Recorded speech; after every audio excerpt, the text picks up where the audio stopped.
This takes me back to, because you mentioned it, all this amazing work for the original Saturday Night Live. Then you go and you're the first head writer for the launch of Late Night with David Letterman. Well, Merrill Marco was the very first head writer. I took over for Beryl, who was at the time Dave's live-in girlfriend. So you can imagine this, the pressure of and she desperately.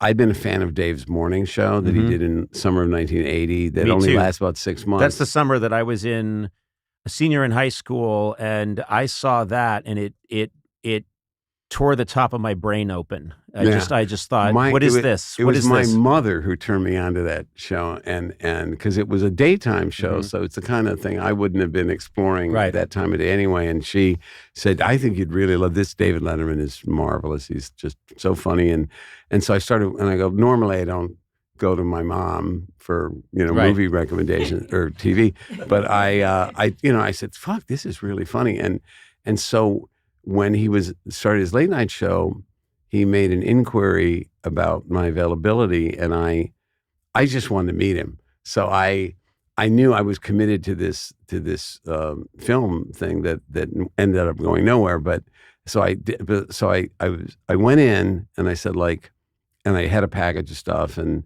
from the show, right, and some other ideas, and they said, oh, we really love your stuff. We want you to be the head writer. And I said, I do want to do it, but can we rain check it and do it a little later?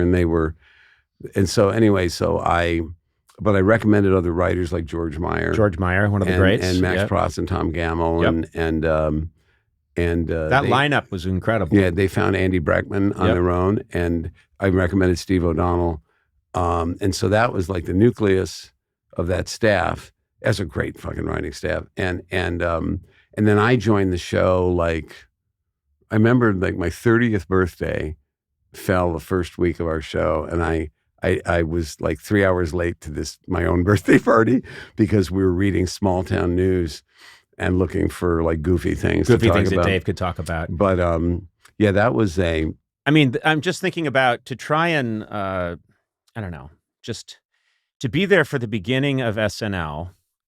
And then to be there at pretty much the beginning of Late Night with David Letterman. And as you know, it's the beginning of these shows that's always, to me, the part where the real foundation gets laid. The sensibility is set. And I think that's true of so many of these shows. I think it was true for my show. And then you can evolve it beyond that. But it's really that beginning that's so crucial. And to have that experience, I remember that show was the show. I'd have given my bone marrow to work on that show. That was my dream, was to work on that show. Okay, and I applied and got very close and didn't get it. And is that true? Yeah, I never knew that. And then it was just that was after I was gone. Yeah, after you were gone, and then. You're at SNL, and then I get hired at SNL. My life has changed so much, Sona. Has it? Yeah, let me tell you how. I can just get all this stuff delivered right to my door. If you grew up when I did in the early 1920s, that was unheard of, A kid in a cap had to, hey, boy, and you'd say, yes, sir, and you'd have to say, toss him a coin. Go get me that goose in the window. And he'd say, yes, sir, Mr. Scrooge. But that was like back then. Yeah, but now it's not. With so much of our world digitized and automated, why stick to old school mailing and shipping? If you mail or ship often, let Stamps.com do the hard part for you. Simply print postage and shipping labels right from your home or office. It's ready to go in minutes. No long lines or complicated setup required. It's the easiest, Sona. It's the best. Yeah, postage rates just increased again. Hello. Luckily, Stamps.com has the best discounts in the industry. Avoid the hassle and get started with Stamps.com today. Sign up at Stamps.com/Conan for a special offer that includes a 4-week trial plus free postage and a free digital scale. No long-term commitments or contracts. Just go to Stamps.com/Conan. You kind of, you appreciated whatever thing I had, you appreciated it right away, and that meant the world to me. That was a huge deal for me. I think anyone would have in my position. I don't think you were it wasn't like you were a diamond in the rough.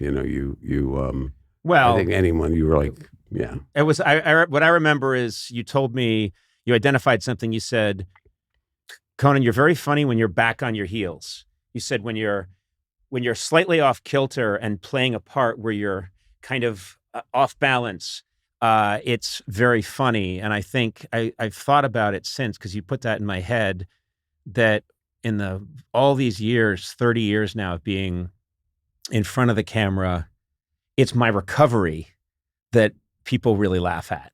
Do you know what I mean? A lot of the time, it's my it's my readjusting myself and saying, well, what I meant was in that kind of Bob Hope, Woody Allen way. And just a couple of weeks ago, Harrison Ford yelling at me, going, okay, all right, well, you have to understand, and that's what people really like. It's the. And you identified it very early on, which was it's a great move, and I mean, you do all kinds of things that I think are really funny. But I'm also a contortionist, which you didn't know. Yeah, I can get my leg completely behind my head. Oh, don't do that. No, you want to see? Oh, that's a terrible ripping when I do it.